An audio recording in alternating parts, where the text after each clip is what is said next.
بلجاري كان دما خوش ببینن هجما گود سری ساعت دم به حبر بود في ساعت برنامه روش هفدم امی حول بدون کو بطایبتی شریک و حجدر روزن لروشتات ناوین بربلاو بوی او باندوراوی لسر تواهی جهانی امی نقاش بکنش برکو ایدیم شریک و حجدر روزن دوام دیگه بیکت شری دنابرام دو آلیان انگام جنسی آلیان درباس کریم ایدیج ایریشن موشکی درباسی اپراسیونین بجایی لسر عرضی بوده و هر کدچم دختا شری در روشتات ناوین زیادتر دبه و تنتر دبه شخواد بردیلا و شری ده آلیا آبوری ده جید جهان بردیل ده نباوی ساعت ده میبریا میوانین خوین هجا و مجاری با آوائی که برفرهی نقاش و گفت و گو بکن پشتی به نابری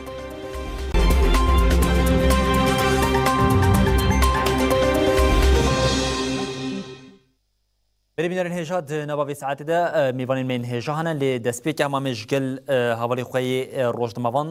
جمال حاجی دسپی بکن اول جمال شبات خوش به شوی و بینیرانشتان بخوشی به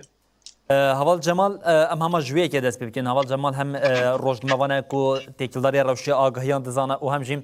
جا تکیلداری روشا روشلاتی کردستان جی خودی آگاهیانه جبر بیه که گله که مجاری کم اشاف دخوازم جا حوال جمال آگاهیان ور بگیرن و نرخاندن وی ور بگیرن هنلی پرسا کو دست بک از دخوازم همه جتا بکم حوال جمال تکیلداری ویه که گلو اف شریک نها دنابرا ایران امریکا اسرائیل ده دست بکریه ایدیش شری آلیان مرو دکاره بشه در باز شری حرمی باوی که گشتی بویه اگر ایزنم بدهید پیش اوه امشو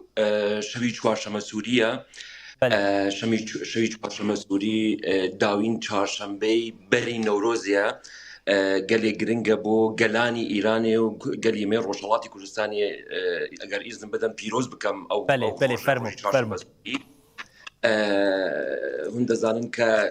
چهارشنبه سوری روزی پیروزی آیینی میترانیه گلانی ایران به تایبەتی پیرۆز دەکەن و لەو ڕۆژۆ کە کۆماری سێداری ئێران هاتووە ji بۆ گۆڕینی سیستمی ئێران گۆڕینی کولتوری ئێران بە کولتوریکی ئیسلامی هەمیشتە سەرکوتی نەورۆز و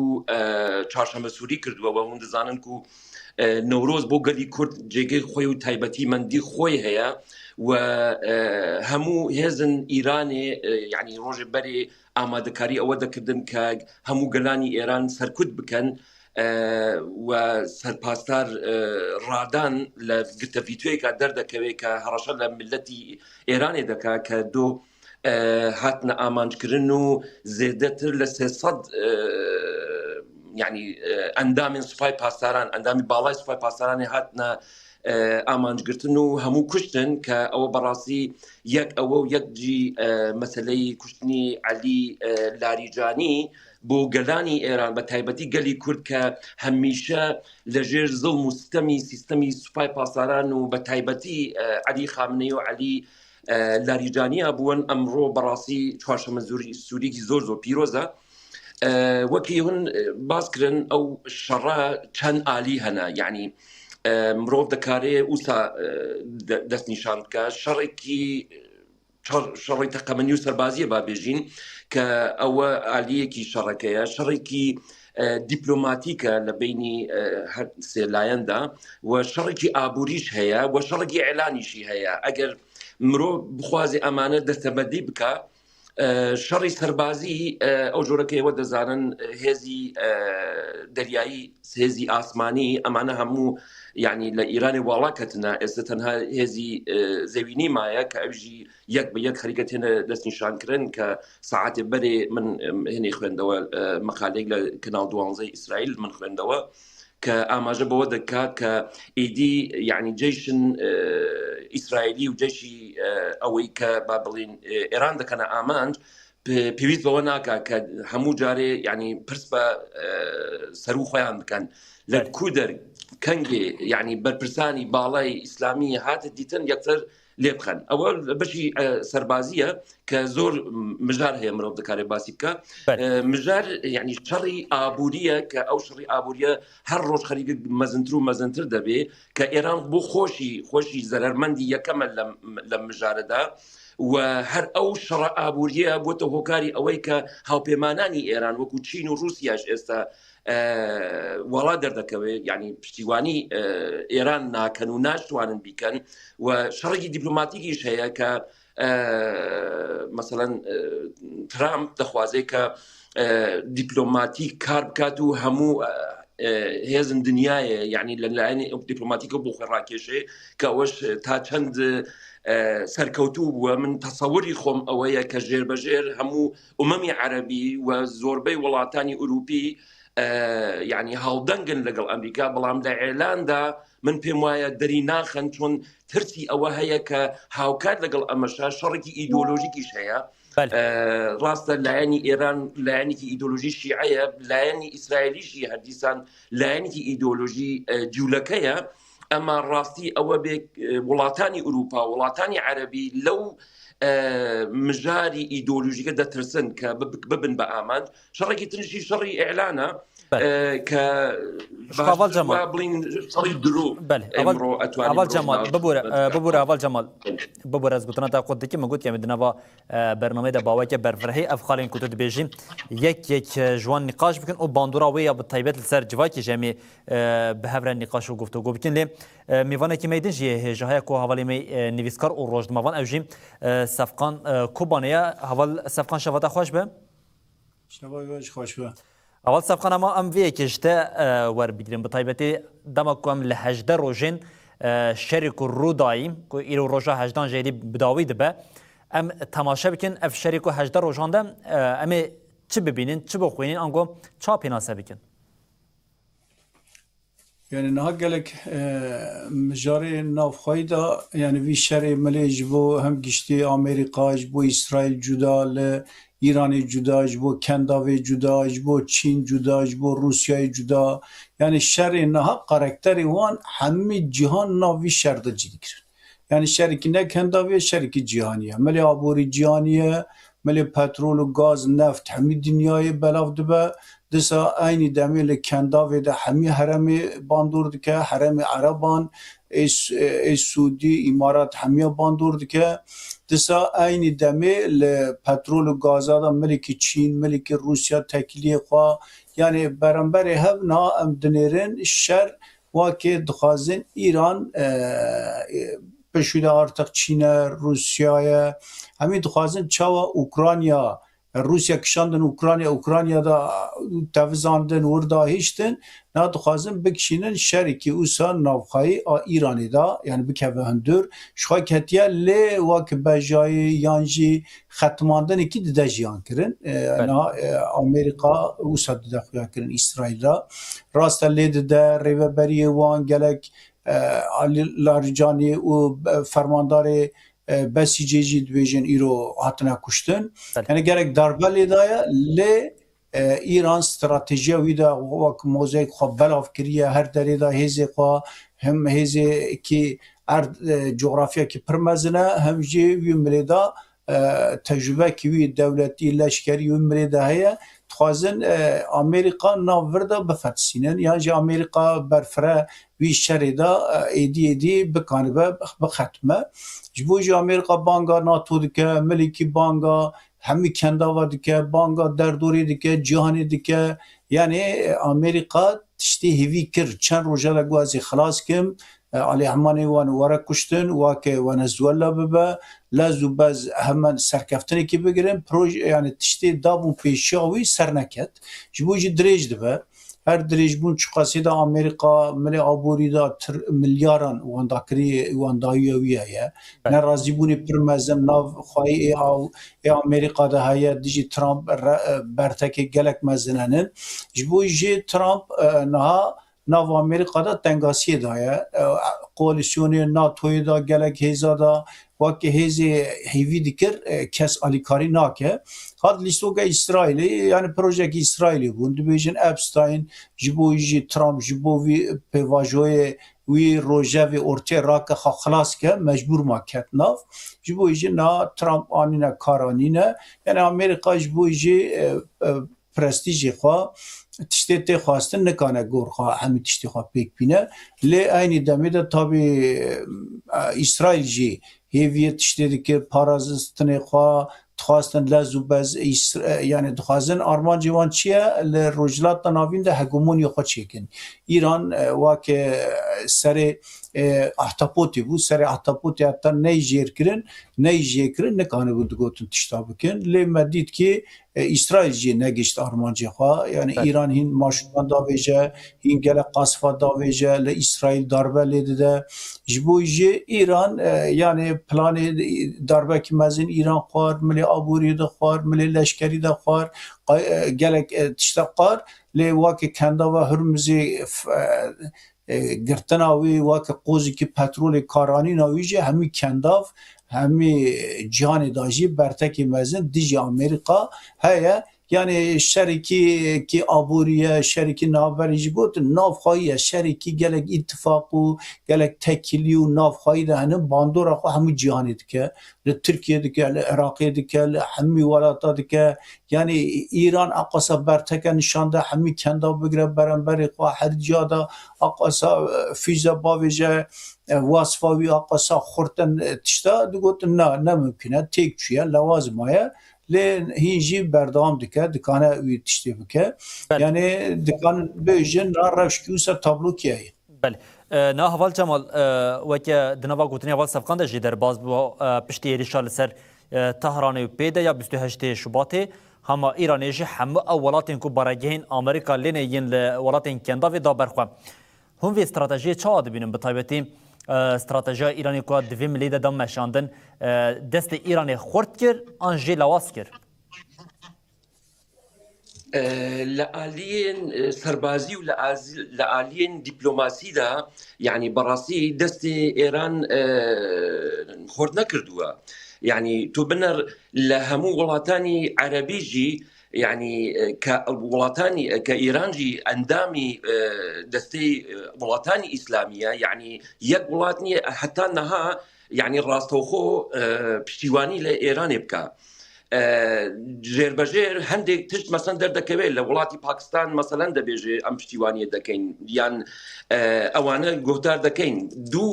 دوو هاوپەیمانی سەرەکی ئیران وەکی چین و وەکی رووسیا ئەوانی ژواڵە دەرکەتنە یعنی ئێستا ئەم شەڕەژ بۆ رووسیا یعنی بەڕاستی سەرڕای ئەوەی کە زۆربەی هاوپەیمانانی لەدەستا هەر لە ڤێنزوێلا هەر لە سووریا هل خامنەی ئەمانەی کە لە دەست داوە یعنی وەکو هاوپەیمان لە دەستی داوە بەڵام وەکی تر ئێستا قازانجی رووسایە هەون دەزانن ئێستا بۆ یەک مانگ فرۆشتنی نەفت و پاترۆڵی رووسیا ئازاد بووە ئەو حسا لەسەروی نەمایە یعنی ئەمە دەرامەدێکی باشە خاتە بۆ رووسیا دەستە باز دەکا دووهەم یعنی ئێستا ئەو تەرکیزە کە لەسەر شەڕی ئۆکرانیا هەبوو ئەوە نەمایە تەموو تەرکیزی وڵاتانی دنیا هاتووەتە سەر شەڕی ئێران و ئیسرائیل و ئەمریکا لەلایەکی دەنجی چین کە ئەوژی دیسان هاوپەیمانێکی استراتژی ئێران بوو ئەوژی ئێستا زەرمەندی یەکەمە لە بۆ ئەوەی کە زۆر یعنی سەداهشتای نەوتی چین کە دەکڕی لە یعنی تەنگەی هورمزەوە تێدەپەڕێ و ئێران زیادەتر لەو نەفتی چین ئامادە دەکات کە ئەوژی لەو بەشیشە زەرمەند بووە و لە وەکی ئەوەی کە ئەو شەڕە لە منتیقەکەش ئاوا کردووە هیچ هاوپەیمانێکی بۆ نەماوە یعنی تورکیەش کە ئەگەر دەنگێکی لێ دەردێت ژبەر ئەوەیە کە ئەو هاوسنووری ئەو شەڕەیە ناخوازێ ئەوژی ئەو شەڕە بێتە ناو تورکیایشەوە مثلا چەند ڕۆژ پێش لە گرتبوونەوەیەک لە تورکیا ڕوویدا کە پشتیوانیان کرد لە خامنەی هەموو ئەو جەماعەتە هاتنەگرتن یعنی زەرمەندی یەکەم لەم بینە ئێران بووە و من پێم وان نییە کە لە ئالی دیپلۆماسیشدا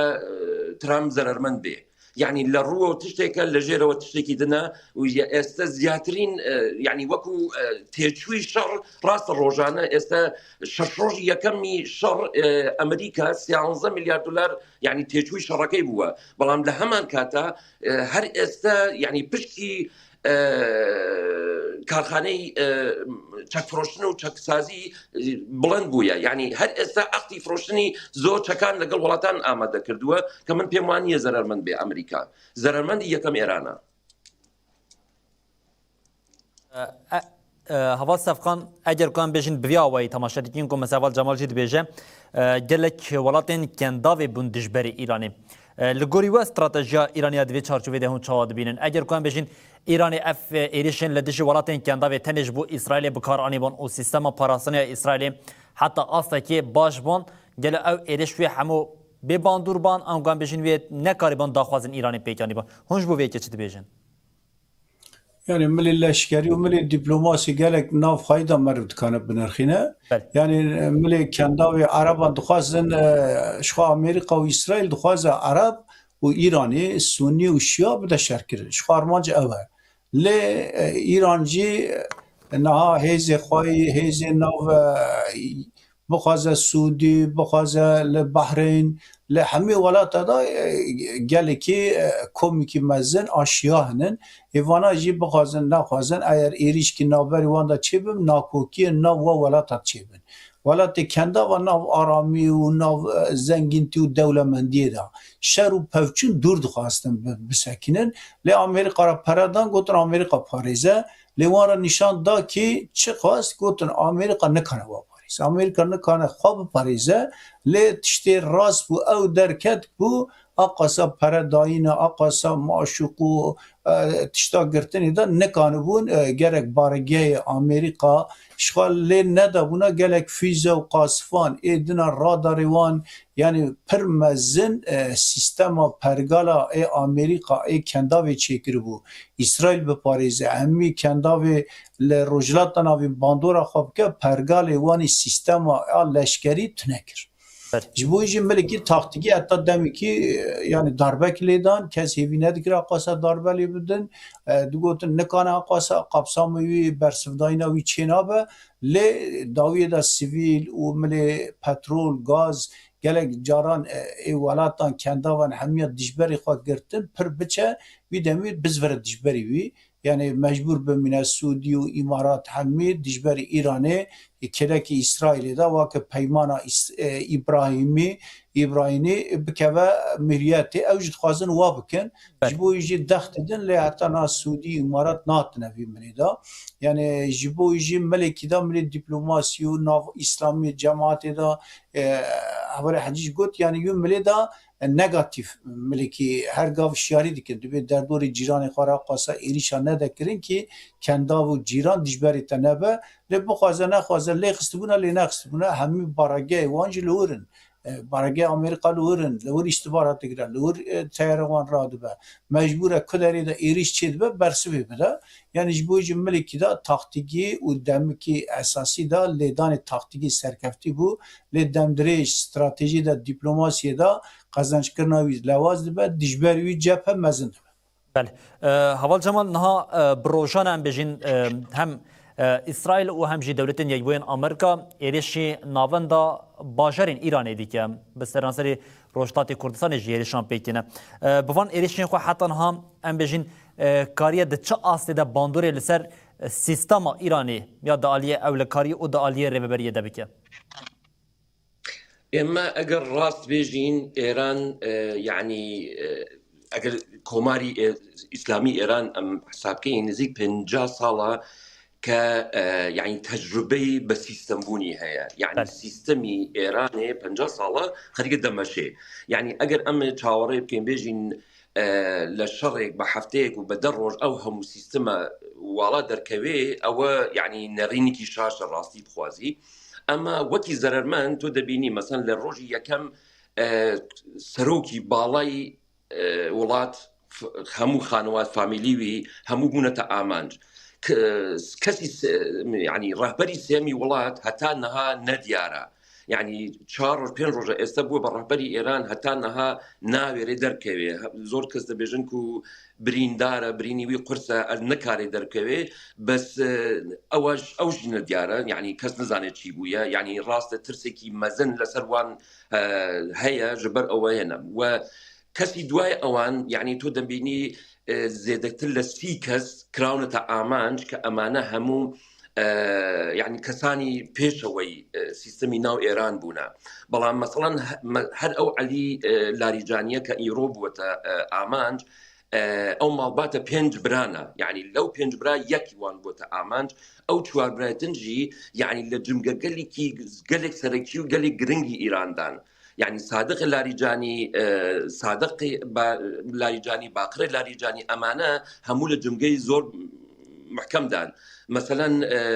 حسین نەجات ڕادان ئێژەیی ئەمانە کەسانی کن کە مثلا ئێژەیی مەسئولی سیستەمی دادی ئێرانە کە ئێستا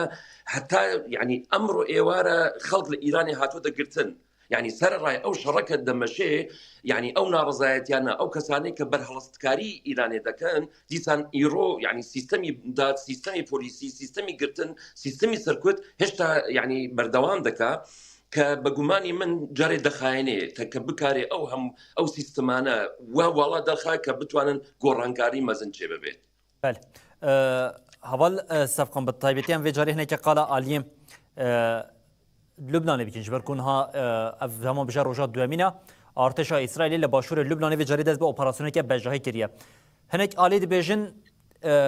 Amerîka İranê mijûl dike İsraîl jî Lubnanê dagir dike. Angan bêjin dikeve nava xaka Lubnanê. Tu vê yekê çawa dibînî? Yani planê her wa hebû yani dixwastin Hizbullah êdî derdorê wî da kelekî İsraîlê da tinev kir. Yani hebûna wê her gav xeteriyê ji bo İsraîlê dava kirin. İsraîl derdorê xwe da dûrê xwe da çi qas ji bo xeteriyê henin dixwaze êdî ortêra bike. Heta niha Derbelê da sis kir,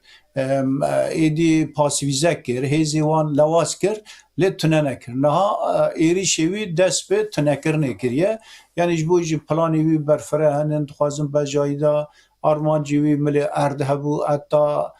dixwazin heta wî erdê dagir bikin. Yani planê xwe berê da heta niha eşkere kiribûn wî planê xwe dem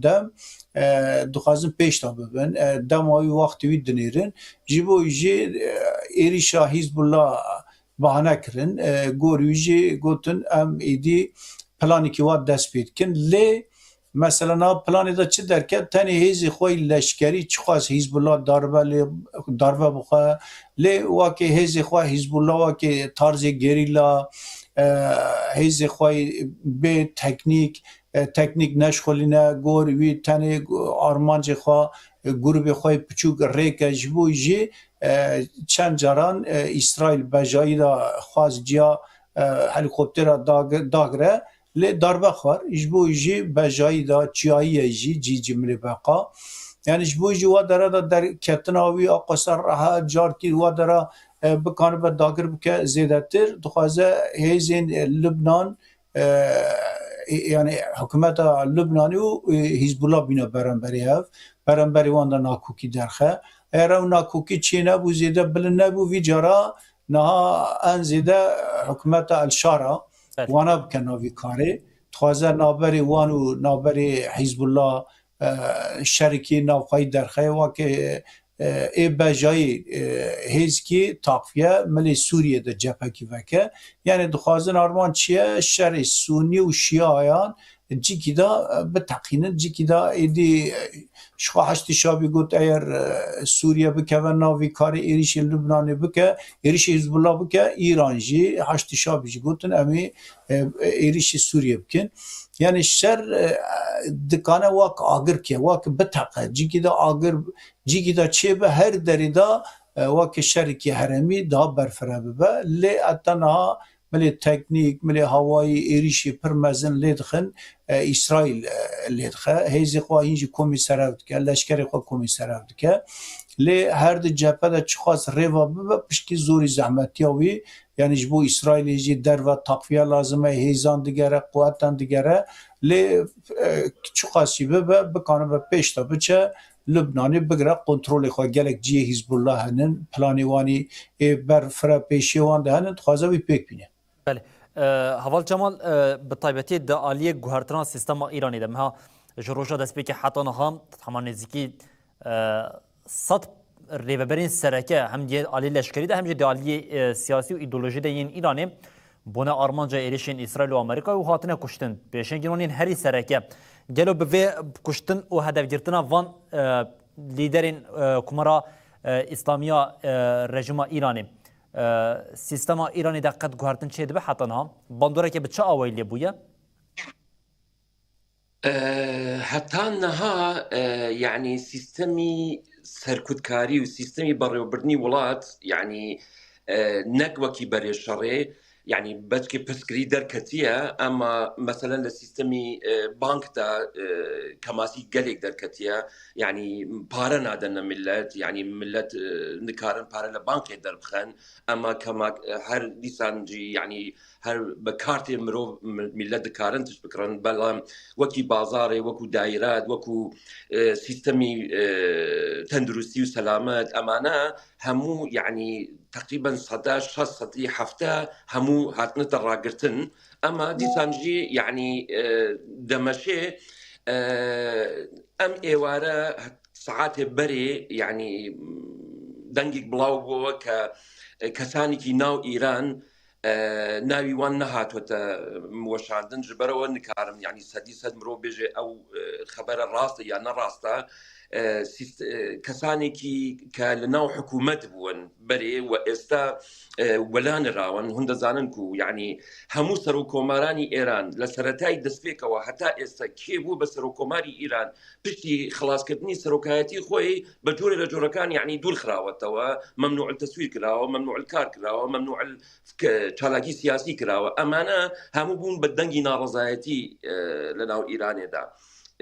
لەناو سیستەمی ئیرانێدا ئێستا دەنگیەوە هەیە کە ئەمانە یەکبوونێک چێبوو بێت کە بخوازن ئەو لایەنی تۆدڕەوی حکوومەت کە بوونەتە هۆکاری ئەم شەڕۆ ئەم ماڵوێرانیە وەلا بنن و داخویانەیەک بدەن و ئەمانە بێنە پێشێ زۆر جارانجی ئەم دەبیستین کە ترامپ دەبێژێ کە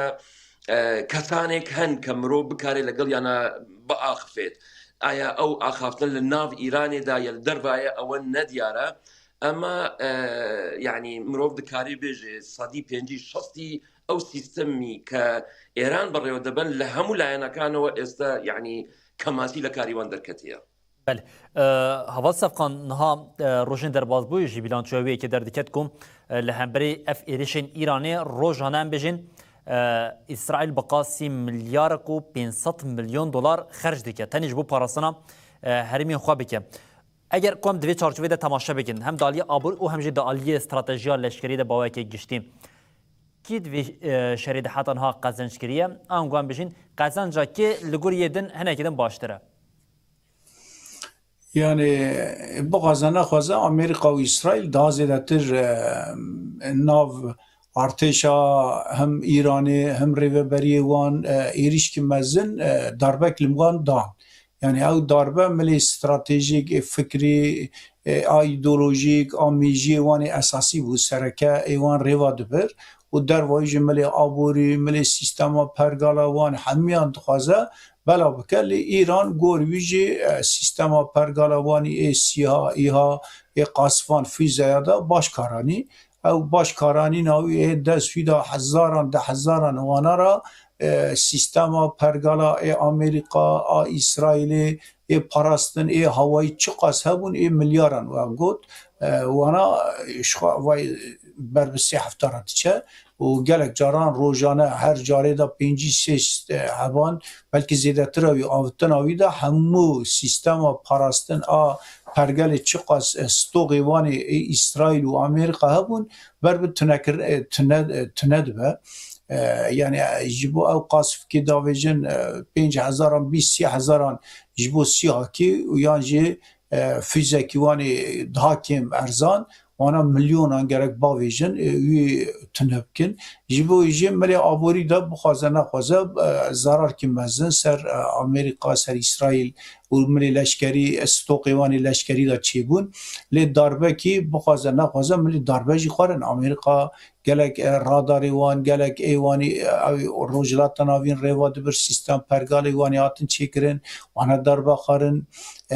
کم زیده ملی اسرائیل دربه خار لی دربه هر مزنجی بخوازه نخوازه ملی هم جواکی دا بگره هم لشکری دا بگره گلک هزین وانی اساسی دا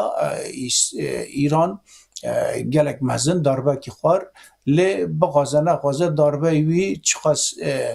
يعني جار كده هنجي تشوا وی داربه دا کی سر کد کی سر نکد یعنی داوی دا چی بیه اینجی سرخستنی که اوسا اوی دن چوک داینه بیجه ولا تمام هر چیزی قبول دکن ایرانج برخورد ده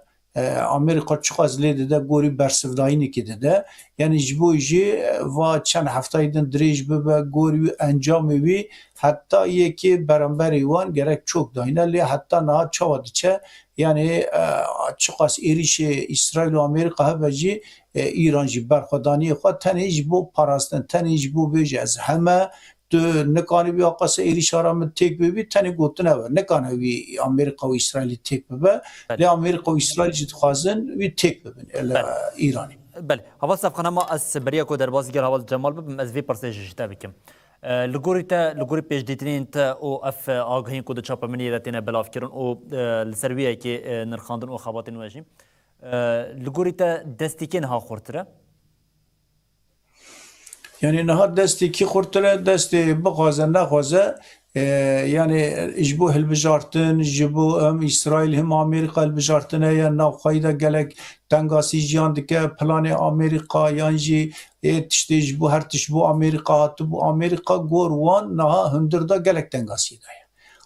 دخت سر حکومت ترامپ هیا جبو جمله سیاسی ملی جواکی دخت کی پرمزنه ملی آبوری جی گلک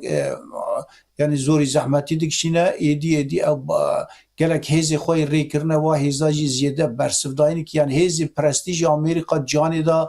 چو کداری وانا تک دبه چو کداری او پرستیج او شکاندنیک چی جبوج امریکا ویمریده لی امریکا هیچ کی مزنه لیده ده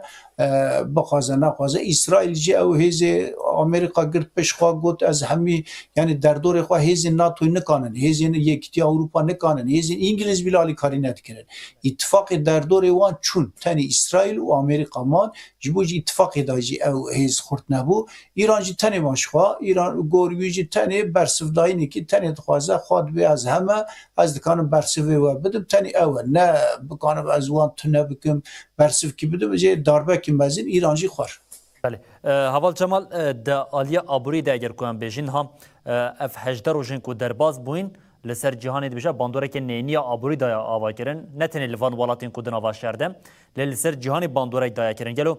اف باندور دناوا روزن بجده امی چاوا هیز بکن چاوا ببینن اوی راستی به از بخو من لألمانيا ما يعني او هجد الروج يعني مروف دكاري او كاريجري ابوري لسر نرخو اسعار بتايبتي لسر مازوتي لسر بنزيني لسر ديزلي كتشيبويا يعني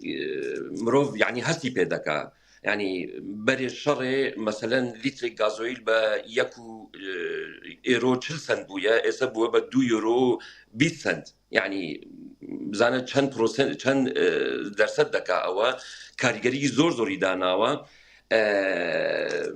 وکی اگر يعني گریدراوی او پرسیاری بری جنابت که لکاکسفکان جی کرد اگر گری بدمو بوا درونک که لإیران چه دبی 2500 بو 5000 دلار مصرف دی تیچوی ویا که چه بکن همان درون که بخوازن اسرائیل یا امریکا بخوازن او يعني ليه بخن خوار 4 مليون بو 7 مليون دولار يعني تيجوي ويا يعني امانه همو كاريغري دادنن امانه همو تاثير دادنن ولملي ابوري دا يعني تنها مازوته يعني لالي خوراكي شكاريغري زور دادنه صدي سي بو 45 كماوي كرمانجي بگمانم كماوي دبيجن كماوي جيهاني لگروي هرمزه وته پره يعني اوش دیسان کاریگری زوری دانا ولا سر ملي ابوري دا چل اوروبا يعني بگمانم بورين بگمانم کاریگری لسر همو دنیا دادنه ام مجاره بله هوال صفخان دنوا گوتنین خود تهنه که قلاویه که کرکوب طایبتی دنوا و استراتژیا که هات مشاندن ده دنابرا آلیگرین امریکا و اسرائیل انگوان بجن حوال بندین وان ده جنه که قطبون چه بو و حتی دونالد ترامپ باوی که اشکره گوت خواست شرحی بناتوی و بده گریدان انگلتره لدجویه که درکت هنک ولاتین دنجی افشر و که شرکه نیه ناتوی بناف کرن لگوری تام و اف دونالد ترامپی کو ام همون نازدیکین لگوری کو دچاپ منی داد بینن کو لگوری کو دخوینن افی بردیلا وی که بناتو بده کرن yani UEFA NATO ile bir hele. Yani sad naile yani ki kere ki nesekne ki vere karneka Almanya İngiltere hemiya dibece on roji ki bisekinen eri şey serva çeveci oni varın gelmen onu alikari me bixazin yeki mera alikari nekiriye ejin açım alikari eşkere dibece Trump diplomasi u siyaset u edin u carki de gotuna xadike u yani ev çiye ne çiye jbo welatan jbo NATO yani pergala NATO şwa rahnevi hebu le edi berbe tekçunere diçe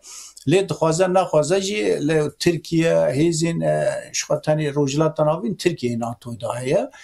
Avrupa dixwaze hêzên wan zext dide wan zorê dide ser wan dibêje şixwayê min kendavê da Korfezê da ji bo petrol 101 mere nelazim e lê Çîn 109 petrolê we li vir diçe Avrupa 189 li vir diçe onê zarar bibîne onê bizanibin yani işê Trump ne beliye sibê bêjî İranê re ka em dikanin madem wana wisa dixwazin formül ki bibîne yani ji bo Trump wa bike ki vî cara pozê wan erdê bide ê Avrupa yan jî êdinan lê kelek wî de İsraîlê ile İsraîlî naile yani İsrail her dixwaze berjewendiyê xwe karê xwe pêk bîne NATO'yê yani Epstein'ê Trump karbîne lê îtifaqa Avrupa îtifaqa NATO hemû jî naber bi çav tune yani dibêjin vî rewşê de çünkü şerekî ne NATO'yê bû ji bo jî ew îtifaq jî navxwayî de êdî lewaz bibe navxwayî de yekîtiya Avrupa bikeve îtifaqî nû yani her tiştê rewşê va şera ittifaqa leşkerî a stratejik o nû a cihanê jî guartinekî nû bide çêkir. Belê. Heval Cemal niha destê İranê de jî beriya niha jî heta îro jî di daxuyaniyên ku dayîn de gotin ji destpêkê heta niha bi qasî nêzî 4000 cihên ku hatibûn destnîşankirin bûna armanca êrişên wan. Niha ew mûşekên ku di destê İranê de ew hêza ku di destê İranê de ew ê bikare be heta ji bo demeke dirêjî li hemberî van êrişên İsraîl û Amerîkayê li ber xwe bide? خۆی ئێستا نەها لە ناو سوپای پاسەراندا ناکۆکیە چێبووە ئیرانێ ئەو شوێنی موشکێن کە چێبووە پێ دەبێژن شاری موشکی یعنی لە بن ئەردێ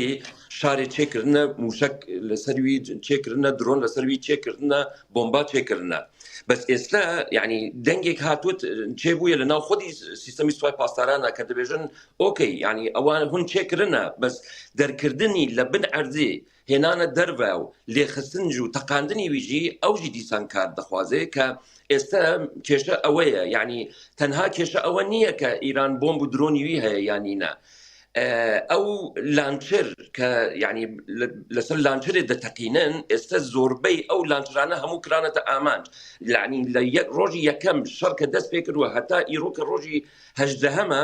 سەدی 90 لەو بۆمبا لەو درۆنن کە دەتەقی بەرەو ئیسرائیلێ يعني كان بويا سطان نود يعني او لانشرانا همو هاتنتا امانجو همو ناوچونا بس وكو بلاتاني كنداو زيادتر يعني كراوة امان جبر اويك الزماني كمتريك دخوازي يعني بومبك لايران وكدشتا اسرائيل ده دكبو بازا دخاينه يعني اوان دكارن اما دكاري زيادتر كان بو تقاندنوي او مشكا اما وكي كنداو زوتر دكاتوان يعني ئامادەکاری کە زووتر دەخوازێ کە فریان ناکەون ژبەر ئەوەیە کە ئەو ئامانجانە لە کەندا و زێرتر هێن دەبێ بەڵام وەکوی ناو ئیرانێ ڕۆژ بە ڕۆخەریە کەمتر دەبێ کێشە لانچرەکانە من تەسەور دەکەم یعنی ئێران ئامادەکاری زۆری کردبێ بۆ ئەوەی کە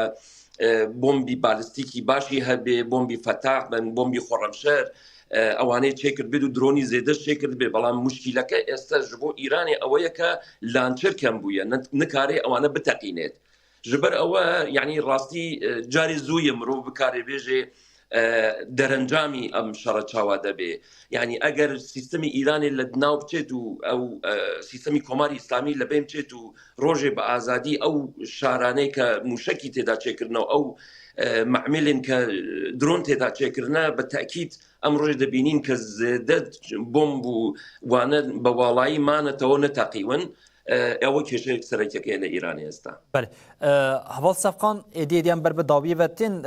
پرسین کو هەری سەرەکیان کو ئێدی وەکە دژیان پرسەکە ژێرێزی بۆ پرسەکە نورمال بووە هەرکەس بەرسەوەی مەرەق دکە لێ بەرسەوەی زوزی پەیدا نابە ئەو ژ ئەوە کۆنها دە حالی حاضردا ئەف شەریک و پێیتێ گەلەوێ چ قاسیدم بکارە بە بەوی ئاوای دەوام بکە کو بەردێلا vê şerê bi taybetî kesên ku ne di nava şer de didin. Yani evi şer davî bike Amerîkaya Trump'a. Yani Trump hundirda gelek dext were ser wî milê ji bo Amerîka ji bo wî desthilatdariya wê hilbijartinê zorî zehmetiya wî pir bibîne çi qas İsraîl jî bixwaze berdewamkirina wî yani dibêje ya carna dibêje ez vî heftê dikanim xilas kim ama xilas nakim. Yani bixwaze nexwaze amadebûnekî tam baş nîne ji xwe gelek rayadarên Amerîka jî êdî kar berdidin. Yani istihbaratê esasiyê wî gotiye yani va tiştana me neçûye İsraîl gudar kiriye ji bo derdorê wan gudar kiriye. Yani ji bo jî vê şerê bire rawestandin yan jî planên nû bidin çêkirin İsraîl û Amerîka nûva planekî bixwazin ciya dagir bikin yan jî nûva civakê nav İranê da kesimê cûr be cûr derxin çekteran ew dema pêş diyar dibe lê evî şerê bile sekrandir ne İranê İran nekane hêzê wî İran ancak gotîne çi qas qasfê wan tiştê wan maşûkê wan henin siyahê wan henin bersiv bide bikane êrişê ser wî de heye bikanibe tenê bêje ez hîn heme ez tam tune nebûme lê darbekî mezin îster İranê aborî civakî êdinê de qirîz û aloziyê pir mezin yani bidin rawestandin jî disa İranê re darbek lê bidin yani dibekî çend hefteyê din bidin seknandin lê bidin seknandin jî demê pêş hîn vî helê de nadi seknandin hîn birîndarî biye hîn tam darbe xweriye heta teslîm bigirin heta gor Amerîka İsraîlê nebe ew ê vî îşê İranê zû rahat bernadin. بله اول سابقان دنوا گوتنین خودت گوت یعنی افشار یک کسی کو دکار راوستینه او جا آمریکا انگامجین سروک آمریکا دونالد ترامپ گلو دبکو ام بجین دونالد ترامپ هم دشوه که ده بجه بس یعنی اسرائیل دنوا رده بهله اگر یویه که هه Yani eğer Epstein'de dosyayı vi gelek videoyu vi desvanda ne buna Mossad'e nazuva gotu bu zuva şa got yani demek ki beri go gazi am ketine serketine şama hem hedefli xistiyat tiştek nama açile bidim xwastin le peşavi go dans seknandın yani dibeje tiştek henin biraz dikanı bu seknandım le nikanım hiç manekani şu desti wan da yajboye بله حوال جمال پرسم هی داوی بله هر جبوته به تکیلداری و جاریم ما گود دالیا آبوری دش بر کود والی دش پسپوریات هیه اف شریکون ها هین اگر کود درشتر بکم و جاریم کریزا سرکیا کو آبوریات در بکه و ام دکارم میشن جا لشکری و هین زیادتر باندارا خواب بمینه راستی يعني او شرا يا ندبو دست بك يا كدست بك دو دبي داوي ببي بێگومان جی یعنی چاوەڕێ ئەوە ناکرێت کە ئەو شەڕە بەم زوانە کۆتایی پێ بێ من بەگەمانم یعنی دەخایێنێ خۆی ناو سیستەمی ئەمریکا سەر و کۆمار بۆی هەیە کە 4 بۆ 5 هەفتە ئەو شەڕە یعنی بەبێ ئیزنی کۆنگرس یعنی بەردەوام بکە بەگەمانی من زێدەتر لە 5 هەفتە دەخایێنێ و ئەگەری زێدەتر بخایێنێ بێگومان ئەگەر چارەسەریە بۆ مژاری کۆمدەنگیەک لدبلوماتيك جبو قروي هرمز نيتا ديتن واجر زوتر او كارين كايراني دكا كاري ايراني تشيا يعني دخوازي لآلين ايديولوجيك جبو خوي لان حاشي شعبي لان شيعي لبناني لان حزب الله دخوازي الي كاري جبو خوي كومكا اجر امانه كومي امتتانا بردوام كا بيغمان لبواري ابوري والبواري کاریگەری نرخ لە هەموو جیهانی و بە تایبەتی لە ڕۆژهڵاتی ناوین بێگومان مشکلێکی گەورە لەسەر ڕێگەی مرۆڤی مەدەدە بێ. بله جمال حاجی اولمی روزنامه‌وان لکلونی بمر آمده بو و پرسیم برسرداش بو بجداربونه گلک سپاس اول جمال هر هبی. سپاس ویوش. بله هر واه اولمی روزنامه‌وان اون نویسکار صفقان کوبانیجی بمر آمده بو جو بجداربونه تاجی گلک سپاس اول صفقان هر هبی. سپاس که و شاخش شاخش. بله بینرین هجاد نواوی ساعت دجمه هولداکو بطایبتی باندورا شری حجده روشن در روشلادا ناوین هی و باندورا وی دالیا آبوری لشکری و سیاسی در سر اصلا جهانی بچه آواییه بری هوانی خوین روزناوان و بینرین هجارا پار و بکن ام لوردگیشن داویا برنامه خوی روشف او دبیشین حتی صبح جاره کدین بین پیشیا و ببینند نواخیر خوشیه ده هر شاد بخار